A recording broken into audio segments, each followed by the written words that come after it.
दुईटै हातमा लड्डु भनेको त सुन्नु भएको छ नि हजुरहरूले, त्यो भनेको चाहिँ यही हो है त। आज चाहिँ मेरो दुईटै हातमा लड्डु छ। Yes, hello everyone, welcome to my cooking blog. यो लड्डुको रेसिपी चाहिँ मेरा प्यारा प्यारा भ्युवर्सहरूको लागि है त। मैले चाहिँ यो लड्डु अस्तिदेखि बनाउन ट्राई गरिरहेको थिएँ, अनि यो चाहिँ मेरो फर्स्ट ट्राई हो क्या। अनि हाम्रो घरमा चाहिँ त्यति धेरै गुलियो कसैले पनि मन पराउनु नि त। अनि आज चाहिँ शुक्रबार हो, शुक्रबार दाजु आउँछ, त्यही भएर हामी दुईजनाले खाने भनेर मैले खासमा बनाएको हो बनाउन चाहिँ। तर बनाइसके पछाडि चाहिँ अरूले पनि खानुभयो, घरमा मम्मीहरूले पनि खानुभयो। सुरुमा चाहिँ सानसानो बटुकाको 1 बटुका जति पिठो लिने, त्यसमा चाहिँ अलिकति फुड कलरलाई एड गरेर यतिको ब्याटर बनाउने। अनि यतिको ब्याटर भइसके पछाडि चाहिँ हाम्रो लड्डु बनाउनका लागि ब्याटर रेडी हुन्छ। त्यस पछाडि चाहिँ तेलमा मैले चम्चाको सहायताले यस्तो यो चपहरू बनाउँछौँ नि हामी, त्यसरी नै हाल्ने।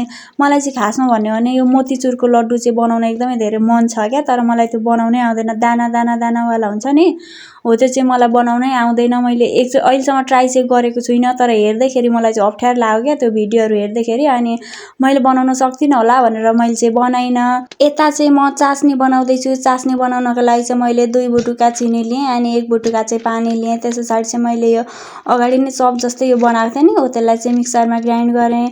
अनि यतिको ढुट्टो बनाएँ क्या मैले चाहिँ। अनि त्यस पछाडि चाहिँ अलिक खस्रो बनाउँदा पनि हुन्थ्यो होला, तर मैले चाहिँ अलिक मसिनो मसिनो नै बनाएँ। अनि त्यस पछाडि चाहिँ यो चास्नी चाहिँ अलिकति च्याप च्याप च्याप च्याप भइसके पछाडि चाहिँ अगाडिको त्यो सबै लड्डुको ढुट्टोहरूलाई हालिदिएँ। अनि त्यस पछाडि राम्रोसँगले मिक्स मिक्स मिक्स गरेँ। अनि मलाई चाहिँ अलिकति गिलो हुन्छ कि जस्तो लागेको थियो, तर ठिक्क भएको थियो, गिलो भएको थिएन। अनि त्यस पछाडि चाहिँ राम्रोसँगले त्यसलाई एकछिन लो हिटमा पकाएँ। अनि यतिको भइसके पछाडि चाहिँ मैले एउटा थालमा झिकेर सेलाउनको लागि छोडिदिएँ। अनि मैले चाहिँ 5-10 मिनट सेलाउनको लागि छोडिदिएँ। अनि मैले चाहिँ थोरै काजु पनि काटेर हालिदिएँ।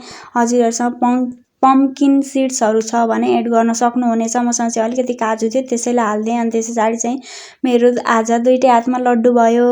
अनि यो लड्डु चाहिँ कस्तो मिठो हुँदो रहेछ क्या। मैले चाहिँ फर्स्ट टाइम बनाएको होइन, किनेर चाहिँ खाएको थिएँ। यसरी घरमै बनाएर चाहिँ मैले कहिले पनि खाएको थिइनँ। अनि एकदमै धेरै मिठो भयो। हजुरहरू पनि एकचोटि ट्राई गर्नुहोला।